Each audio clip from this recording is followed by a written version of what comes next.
Can I have a motion to reconvene in the open session? So moved. Second. All in favor? Aye. Aye. Aye. Opposed? Motion carries.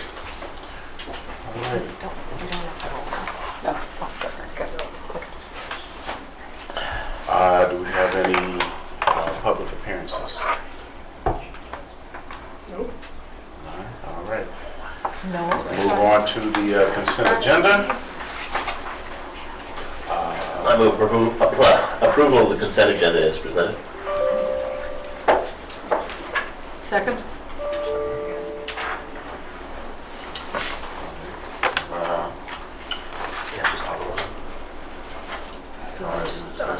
Just a vote on that. Is that my vote? Okay. All in favor? Aye. All opposed? Motion carries. Recognitions. Okay. On Thursday, September 26th, the Monona Grove School District Resource Officer and Village of Cottage Grove Police Officer Jessica Hedlund received the First Responder of the Year Award from the 46th Assembly District Representative Gary Hebel.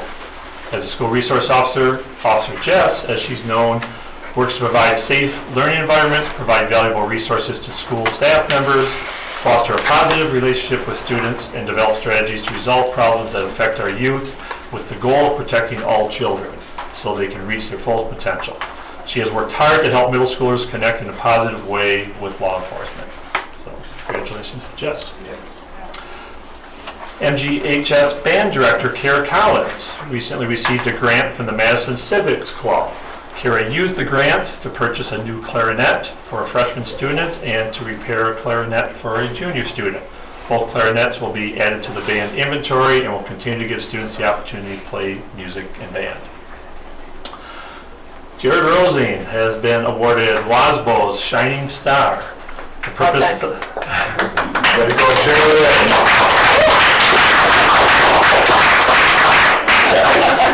I got my sunglasses. The purpose of the Mike Rochar WASBO Shining Star Award is to recognize, celebrate, and encourage outstanding contributions to WASBO. WASBO is the Wisconsin Association of School Business Officials.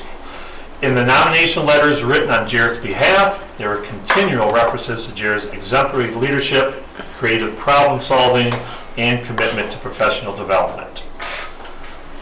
Jared has earned the respect and regard of his colleagues, school administrators, and school board members. Jared and his wife Stephanie, who is also a teacher at Monona Grove High School, have 4 children, all in the Monona Grove schools. Please join us in congratulating and celebrating this outstanding statewide recognition for Jared. Thank you. I go too far back. Did you get a raise? That's up to you. All right, and finally, it's Wisconsin School Board Week. This week gives us a chance to recognize the men and women like you who volunteer to serve our communities and children. Boards set the course for their districts on hundreds of topics, from school safety to financial planning to academic standards. On behalf of all of the Monona Grove staff, students, and our community members, thank you for your service.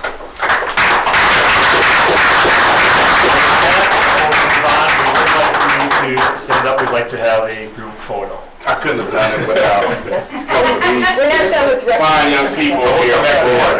No, I'm not. Wonderful experience. Right now, we're going to do right now. Oh, you want a picture of us all? I do. With or without the cupcake. That's here. That's here. Where are we going? Whatever. Yeah, front. We can, yeah, right up front maybe. Right in the tables. Here? Yeah.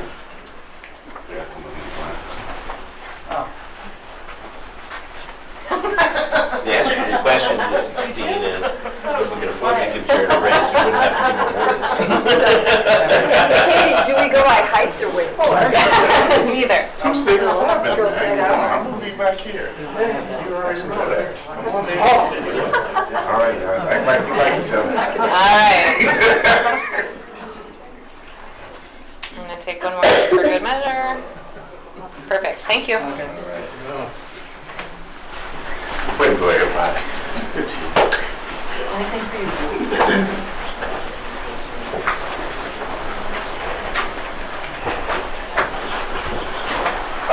So Andrew, I have one more recognition I'd like us to add. So if you aren't aware, the lake levels have gone sky high, and there was significant flooding around the city of Monona, including on the walk to school day, where the street where our kids were trying to walk to Winnequa School was totally blocked and they couldn't get there. So the city brings us sandbags, Joe Creasy brings us a sandbag machine and the other things that we need to start bagging the lake breaches to try and control the water into the streets so we can get the kids to school. And the problem is you have to have somebody who will bag the bags. So I put a notice out, and within 2.5 hours, MG21 shows up like they did last year and stays and bags the bags. So special thanks to Rebecca Fox-Blair and Bob Schleifer for coming down with the kids and just saying this is an important life lesson. We want them to see what's being affected, what they can do to make a difference. So it was really a neat experience, and I'm very thankful for their help. Last year, all the kids, high school kids, were down there, and many of the middle school and younger kids sandbagging. So it was just an instantaneous moment where we needed 5 to 10 kids right then. So thank you very much. Okay, moving on to correspondence. You do have attached on board docs a thank you note from the family of Jeff Simpson, from his wife Deb and Luca and Kennedy, addressing the board. So.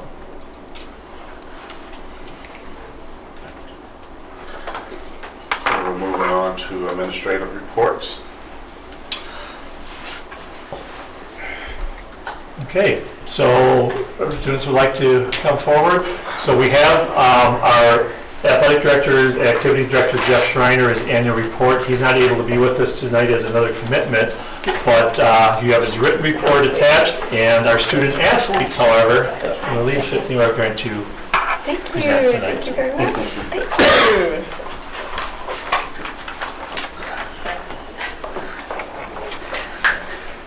you. Aren't you cold? I'm good. All right, thank you guys for having us. I'm Will. I'm Jake. And I'm JD. And me and Jake are going to talk to you guys about the 2018 and 19 by the numbers for athletics. So MG is one of 16 schools in the Badger Conference, and during the 2018-19 season, they won 7 conference championships and state runner-up in boys swim. So we had 545 students participate in one or more sports this last year. 302 of these students were male and 241 of these students were female. And they were spread out among all grades, around 25% each. And then like on the other end for activities, we had 34 extracurricular activities, which was really awesome because we were getting a lot of other different groups involved, and we were creating a lot of new clubs. And like, for example, we were having a lot of girls empowerment clubs and like jazz bands, so just a whole bunch of people that could get involved. So like we had over 600 students involved in these activities this past year. Nice. Thank you. Yeah, thank you. It's nice to see that list of kinds of activities has grown too. It's cool to see. Yeah. Lots of It's options. amazing. That's a lot of participation. Yeah. And a lot of conference champions. And do the 3 of you play for, you're all in sports? Yeah, together? I am on the boys soccer team and the boys golf team. I play soccer, basketball, and tennis. Nice. I'm in volleyball, basketball, and track. Great. And you're also each members of it, is it called the Leadership Council? Yep. Yeah. Student athlete leadership team. Yeah. Very nice. Well, thank you for coming. Thank you. Yeah. Thanks for coming. It's really nice. Good representative of your school. Okay,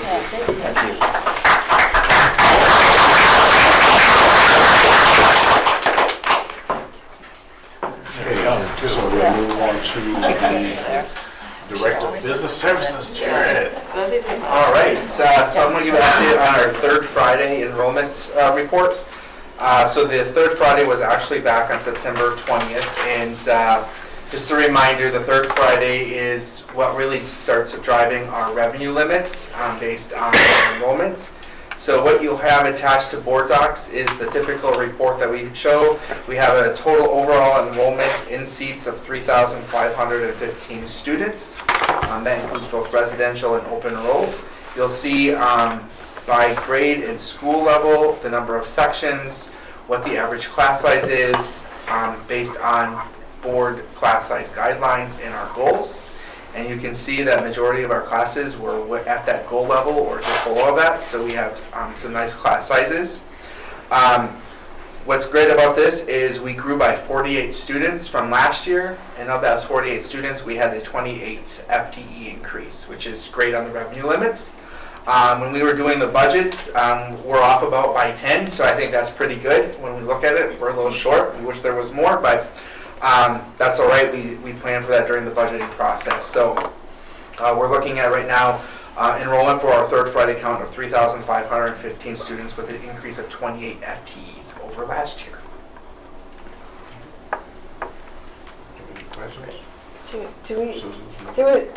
I know at some point we actually Paul gave us the high school kind of numbers. So at some point we could see just kind of the classes that they're offering and the number of students that are trying to do those classes so we can support Paul and whatever staffing he needs to do. Just, I don't know that we Sure. have to do that, but. We generally have shared those in the spring when we're doing our staffing plan. That's absolutely fine, absolutely fine. So that can. I just knew people would ask and I'd say, Mhm. oh, we're gonna get it in the spring. That's great, thank you. Yeah.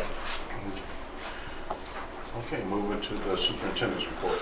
Okay, I have one item that was noted on board docs, and the only reason I put this on here is because it was something that directly affected the school board, or some of our board members, and with regard to public records requests. And there were some questions about, and there was actually an article in the local paper that had indicated that perhaps we were withholding records, and that was absolutely not true. So I just wanted to remind the board about the process for public records. And so I attached the policy on access to public records. And per policy, of course, I'm appointed as the custodian of records. The reality is virtually everything we have is a public record. The question is whether it's subject to disclosure and when is subject to disclosure. And so, so in this case, the request that we received was with regard to letters of interest that were submitted by our candidates for the open board seat. And that seems like a pretty simple request, and you would think, well, of course that would be a public record. Well, the reality is, in researching it, yes, it's a public record, but there's some personal identification information that is not subject to release, in fact, cannot be released, such as personal phone numbers and personal email and so on.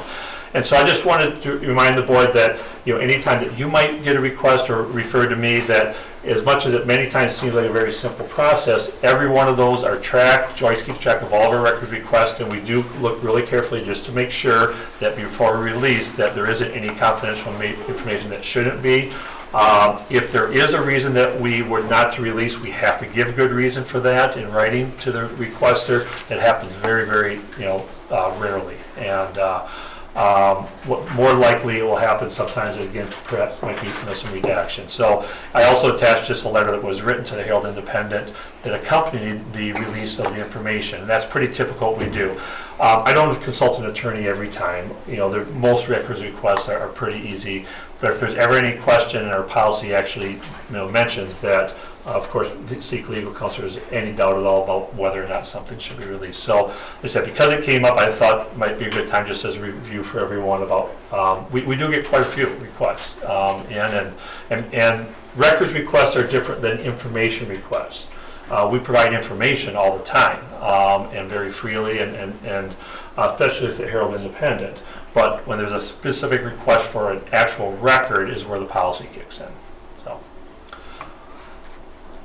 okay. Then I have one other just quick thing that I didn't note on there, but just a clarification. I recently sent a memo, and I mentioned just a sentence that we had John Rouse, our curriculum coordinator, on a trip to China. And I meant to have some explanation with that as well, and I was late getting the memo out, and I hit send before I added that. So I just wanted to first of all let you know that this is a trip. In fact, Dean has been on this trip previously, and we get an standing invitation every year to send an educator to a school in China. They pay the entire expense, so it costs the district nothing. And so it's a great opportunity.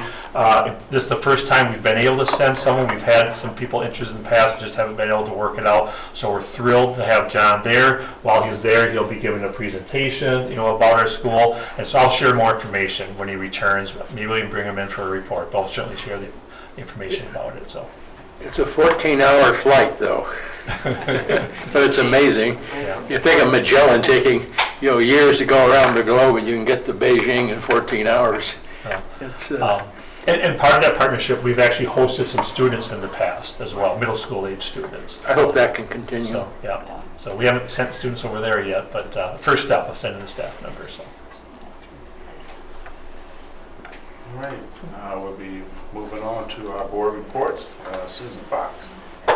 So the Personnel Committee met on September 24th, and we continued discussion of really a new teacher compensation plan, which we're hoping to get into effect for this school year, and we've been working with the MGA on answering some of their questions and also costing out various options in terms of transferring teachers from the current plan to this plan.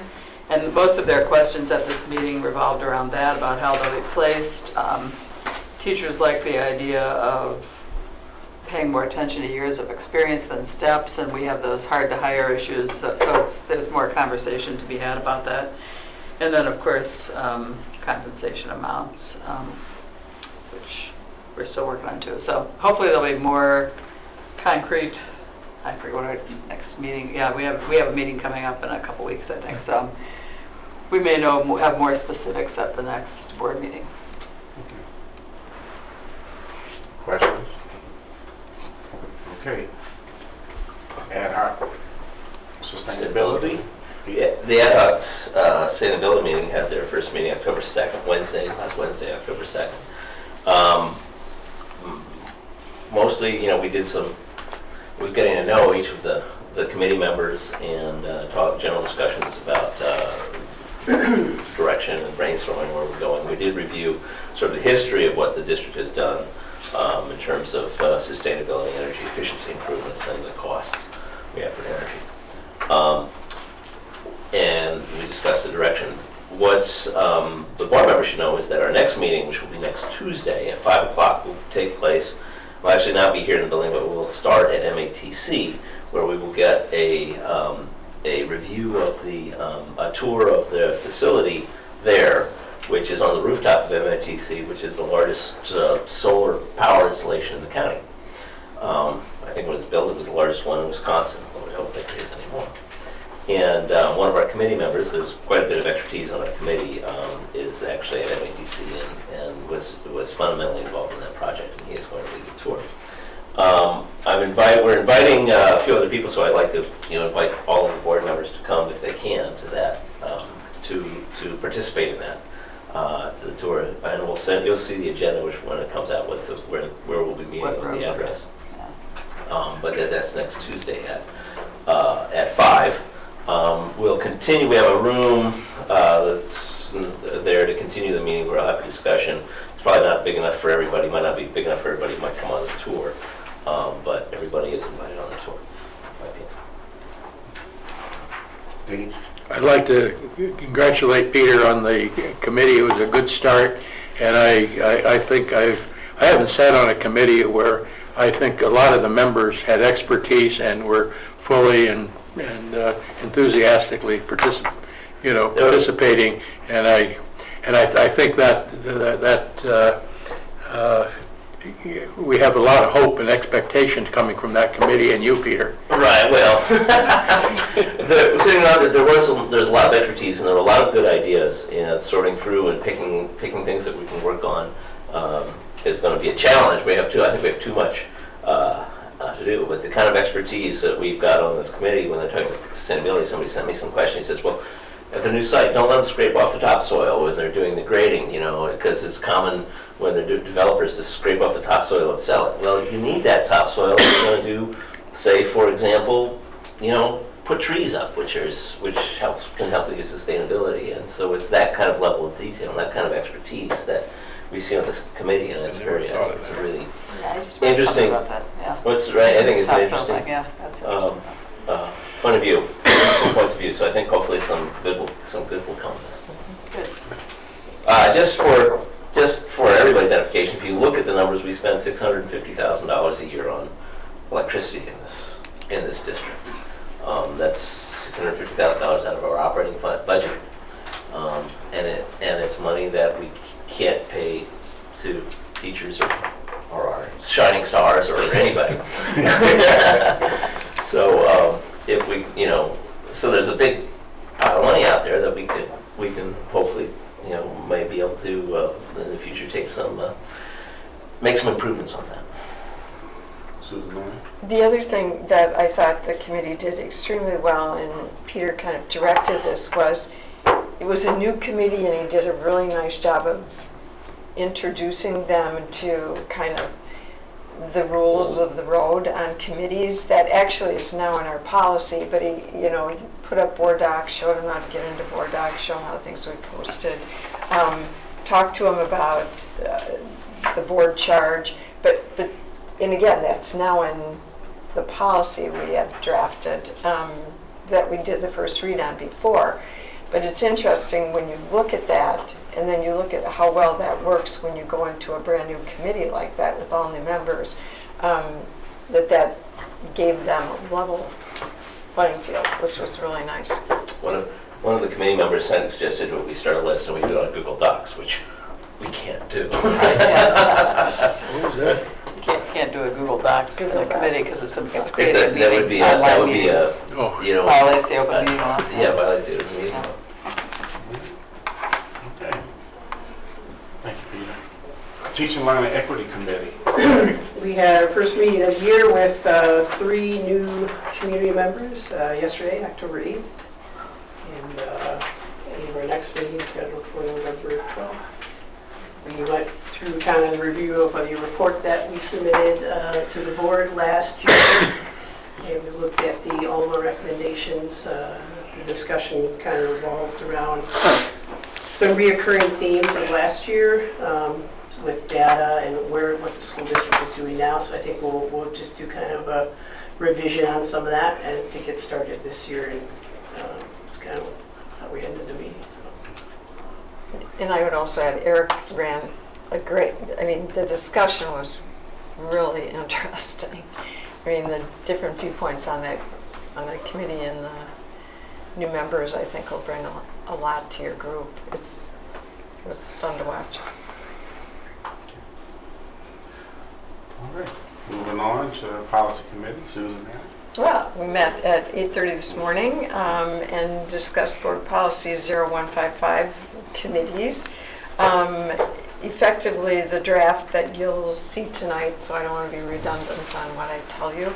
But again, it's interesting because sections of that you could see Eric and Peter integrating into the work that they were doing on those committees. I think that's helpful to have some kind of guidance and building consistency into how we work in our committees. So I thought that was very helpful. So we'll talk about that tonight. All right. Moving on to possible action items. Policy revision, second reading.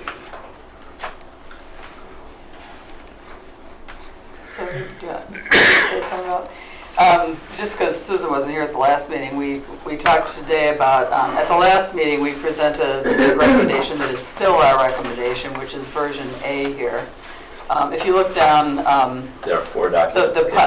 In Word docs, the first policy that was there it did include what we recommended at the last board meeting, so a month ago. But there was some discussion at the last board meeting only about the point of selecting people for ad hoc committees.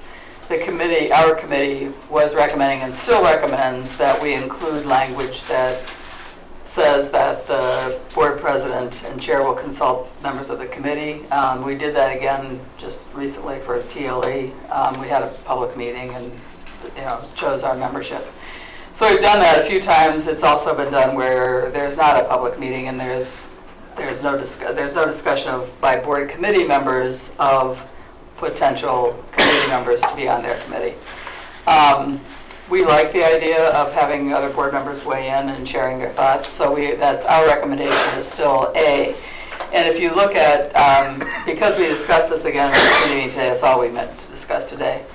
Dan added this to the board doc, so if you look at version A and scroll down, you'll see the yellow sentence highlighted. That is the difference. So in version A, it says, for ad hoc committees, the board president will appoint a chair, will appoint board committee members, and will appoint non-board members in consultation with the chair and board committee members. Version B, which we added simply as an alternative because of the brief discussion we had at the last meeting, says instead the board president will appoint a chair and board committee members, period. The board president will appoint non-board members in consultation with the chair, period. In other words, no requirement that they consult other committee members. However, you could still do it with that. I mean, that would still be an option the chair would have. So I guess we'd like to have I think we should have some discussion about what board members think about those two options, or if there are other things before we move on which one to approve. Peter. I suggested the B language, and the chair of the committee is always free to use use any process that they like to select members, including if they want to have a meeting, they can go ahead and do that. It just says they have to do it. It doesn't give specifics on what they do, so they can go ahead and do that. So the option certainly is open, as the TLE just did. It does have to be done in a public meeting. I think I do have a little bit of objection to the policy saying you have to have consult with other board members, but not say, if it's going to do that, it should say must have a public board meeting to do that, because that's a requirement of the law. And since the B is more flexible and maybe more appropriate used in some places, I would favor the B language. Because I think it covers all the options, and but it gives more flexibility to the committee chair and the board president. The B language on the 0155 document? Yeah, right, because the B language is the one that does not say specifically that the chair will consult the other committee members. It lets the chair just do it by himself without talking to anybody else. The board president for the different committees? For the ad hoc committees, it's okay. Hold on, and I have it highlighted in yellow so you can see it. It's that those two sentences are what we're looking at. I got you. The issue is if you require consultation, then you have to have a public meeting where you have that discussion about who will the public committee members of the committee be. And sometimes when you're trying to put together a good working committee, you're talking about how individuals work together and personalities and so on. And I'm not sure that's always appropriate to have those discussions in public. In general, it's probably not a problem, but I think that sometimes you want to have a discussion. And if you mandate a discussion with all of the committee members, you have to have that discussion in a public meeting. That's all. Susan Mann? Well, as a non-board committee member of teaching, learning, and equity, it's really been very helpful to be able to go and watch and see the community members that are interested in that committee, and the expertise and background that we have. What we're seeing now is people that have applied for one thing are also applying for another thing, and are very interested and want to bring something to us as a school district and us as a board. And particularly for that committee, it was incredibly impressive to see the numbers and the expertise of people that applied, rather than just having you and Eric meet and him pick those people. So I just think, again, that openness in the approach of that ad hoc committee has been, I think, very positive for those of us who are in the community.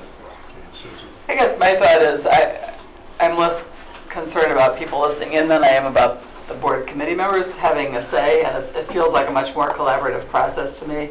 I was part of that process with the Community Engagement Committee when Carrie Robbins chaired it, and then I know that when it was chaired again later, they didn't use that process. We've used it 2 years in a row with the Teaching, Learning, and Equity Committee with Eric chairing it, and I've really liked that process. I felt like we got, we were able to have some discussion, and we talked mostly about the strengths of people when we selected people. I don't know, Lorraine, if you have any thoughts about the process, but I thought it was useful, so I like doing it that way. It was useful, but what Peter's saying, we could have still You could done do it anyway. everything You can, right. with We did do, without the policy. And Correct. the unique thing was, there really wasn't any public that came to those meetings. Right. So we were having that discussion, it was a public Public meeting, meeting, but and we were having a discussion, but there was just, the public wasn't there. So we were really essentially having the discussion like we would Right. with how you wanted it to be. And I could go either way on both things. I mean, I think there's an advantage to, for this specific purpose, to have that discussion without the public there, because it gives you more options to talk about what benefits the people are going to bring to the committee, and how they're going to fit in with other people on the committee. So, but it worked, but we had no public. Right, we didn't have any, and either, I would say that's been true all 3 times. Yeah. That was my experience. I just appreciate having the input, and that's the only way we can have it, if it's in a public meeting. So, yes, under version B, a chair could simply request that input and then post a meeting and do it. That would be the other, Right. So you can do it that way. Susan and then Peter. Well, it just, again, what I observed watching was it allowed the committee members the board committee members, notice it's not other committee members, it's just board committee members, to kind of look at the expertise and look at how the thoughts about how the board was thinking this would go forward. You can take that, you could have taken that preliminary list and then met with Andrew and designated it. All it says is basically with input. Otherwise, you can just have the chair meet with the president and say, this is who I'm choosing. And I like the openness, and maybe it was the particular committee and the amount of expertise you had applying, and it was very interesting. I guess my only comment is, I don't disagree that an open process is always better. I just, or it's often better, and that this is a bad way. I think that's fine. It's a fine thing to do. In fact, I guess I would encourage it. I just don't like to mandate it. That's all. I think we can do it without mandating it, and that would be a better policy. Okay. Well, I also enjoyed the collaboration as well. So I guess I'm open either way. I probably, if we end up passing version B, I'd probably, if I were on the committee, request the chair to have, because I just think it was valuable. Yeah. But then they can say But they could say no. They could say no, and that'd be their prerogative. Yeah, which So, yeah. has been done. Has been done, Yeah. of course. Well, it seemed like we all kind of agreed, so. So somebody should make a motion on the preferred one, and we'll see where it goes. And in that case, I'll make a motion, let's see, what is it? I'll make a motion for adoption of revised policy 0155 as presented in document B. That doesn't require the committee correct. members, board committee members. I'll second that. Okay, any further discussion? All right, hearing none, all in favor? Aye. Aye. All opposed? Nay? All right, motion carries. That's pretty easy. All right. This group is sad. The next time, I think, I will try if possible to have an open meeting. Open a meeting to discuss. Okay. Agreement with the owner advisory group. Okay, so you have 3 documents. First of all, I reposted the board report you received back in June, which was their all group's initial review and study of our hiring practices. And that report contained several recommendations moving forward. And tonight is actually a proposal for them to facilitate one of those recommendations, and specifically to facilitate the implementation of performance-based screening. In other words, how working with our administrators, our principals on the screening process of teacher applicants, as well as then through the interview process and selection, to make sure that we're not biased, and we really are doing a performance-based screening to make sure we're selecting the best candidates. And this is actually the second part. The first part of the recommendation is much smaller, and it didn't require a larger proposal to bring to the board, and that is working on the recruiting part and how we post positions, and Nicole's currently working with them on that. But this is a much more substantive piece of really getting into the whole screening process. So without going through much more detail, there's a lot of written documentation that explains the rationale and the specific process.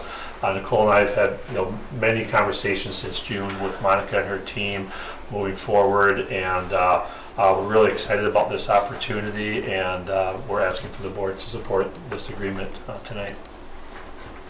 Susie. I would like to make a motion to approve the service agreement for the implementation of rigorous performance-based screening with the Alma Advisory Group as presented. Second. Any discussion? Hearing none, all in favor? Aye. All opposed? Motion carried. Next up, discussion items, facilities planning update. Okay, so we just had our workshop a week ago, so there's not a lot of new information. So just added just a reminder, kind of the review of where we're at and some of the processes, looking at the priorities, the timeline with regarding to the finalization of construction documents and the bidding documents and so on. But then I just added today at the very end here information about Winnequa School and the water issue that we're having. So Jared and I had an opportunity yesterday to meet with the engineer from Giles, the hydrologist, and we've been doing the study. We actually went down into the maintenance room or the boiler room and band room to look at the issues. And so what I attached just now, or just today, is a report on the groundwater observations well. So that's one of the things they've been doing, is monitoring the groundwater level over the last several months.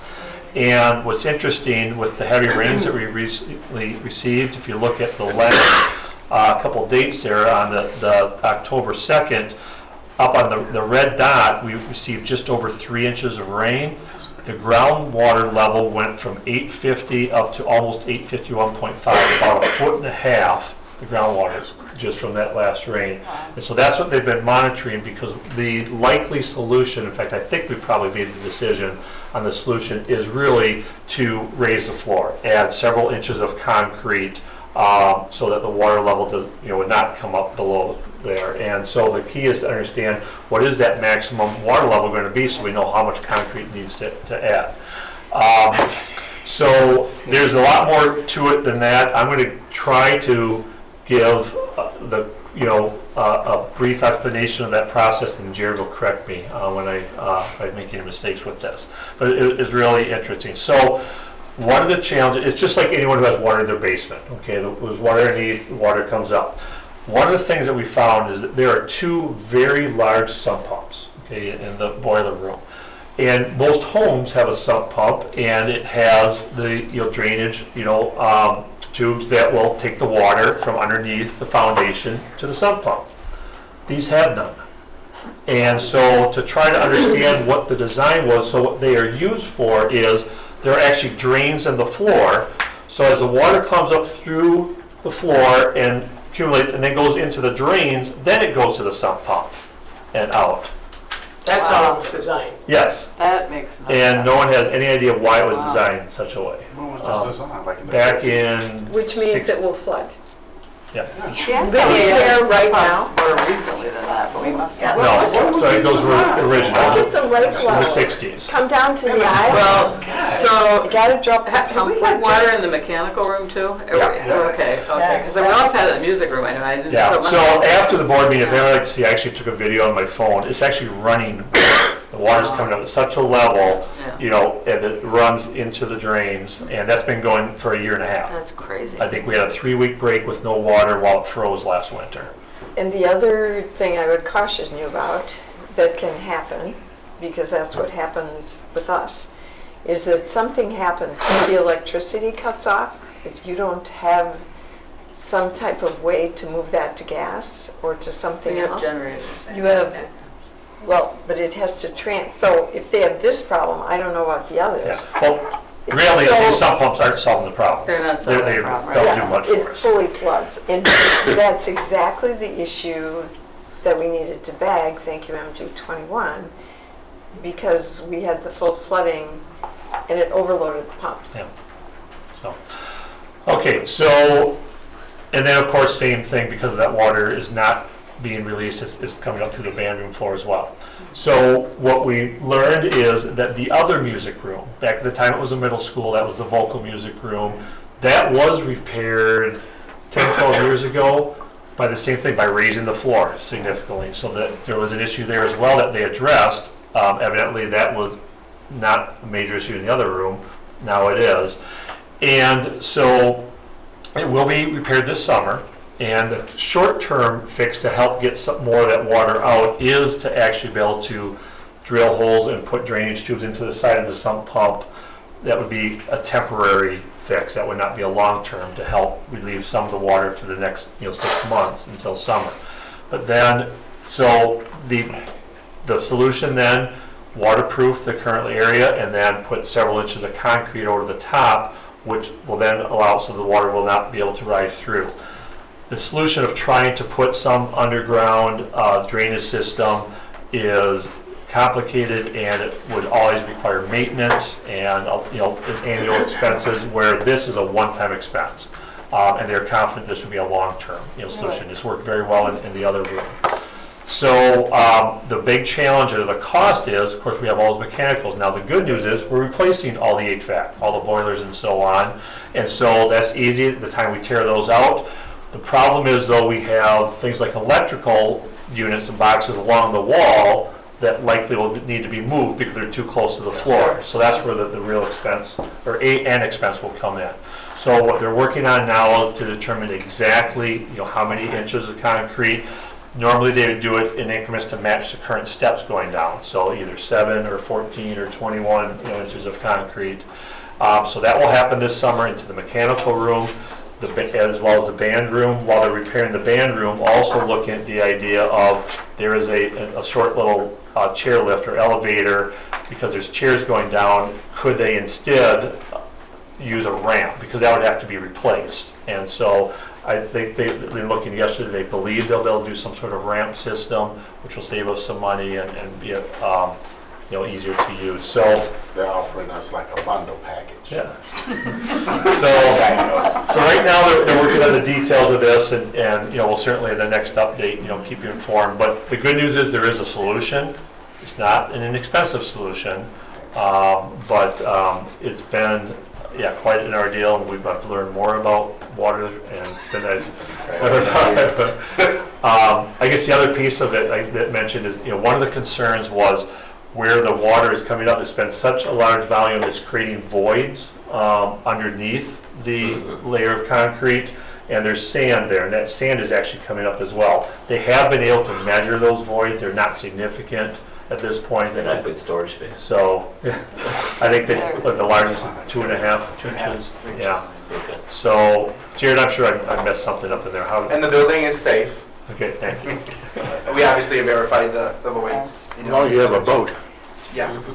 But, and really, that's the orchestra room. Now, we keep calling it the band room because it always was a band room, but Right, it's really it's general orchestra. music and But- strings. And strings, but the Yeah. strings, at least all the instruments have been a long Yeah. time out of there, so. And that's one of the things we talked about, that by raising the floor, a lot of times in band rooms, you want that higher ceiling, the acoustics, but because it's not instruments, that's not as essential. And so Because it's orchestra. orchestra it's only, instead. yeah, and a small group, strings. So it won't.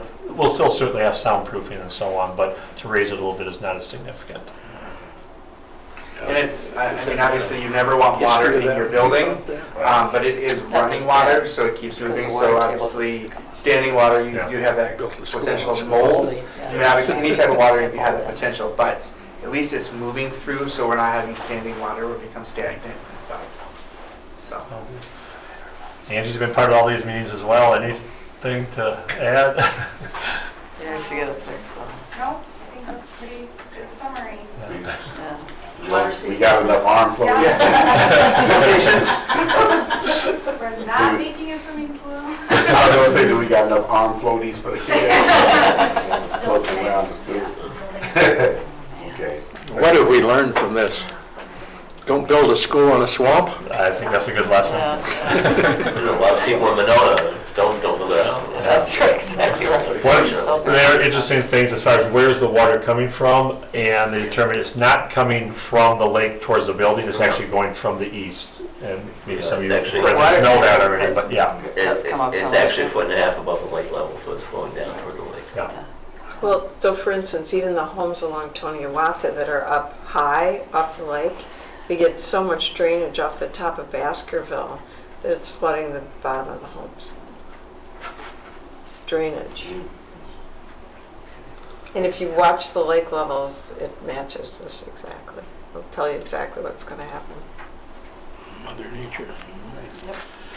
Thank you, man. Blame it on Too much All right. concrete mass. Mother Nature. Moving on to future meeting dates. Okay, we'd like to highlight a couple key dates that are in addition to our normal regular meetings. And so October 30th, we've had this on our schedule for some time. That's a special meeting to adopt the budget and tax levy. So that's really important. And that's our typical Wednesday. It's the last Wednesday of the month, though, on October 30th. And then last month we had put as a tentative night November 4th on that. It's a Monday night, and that'd be a workshop to be talking about our long-range budget planning, and tied to the sunsetting of our 5-year referendum. But Is that not tentative now? yeah, I'd like to confirm that tonight. So I took the word tentative off, and I forgot to kind of ask everyone last week. So. And then the next new tentative a date I'd like you to consider December 4th, which is a Wednesday, to have a board workshop where we'll have our administrative team report out to the board on our goals and progress, wrap up from last year as well as current year, building goals and so on. That's fine I won't be here on that Wednesday, but I wouldn't change it on my account.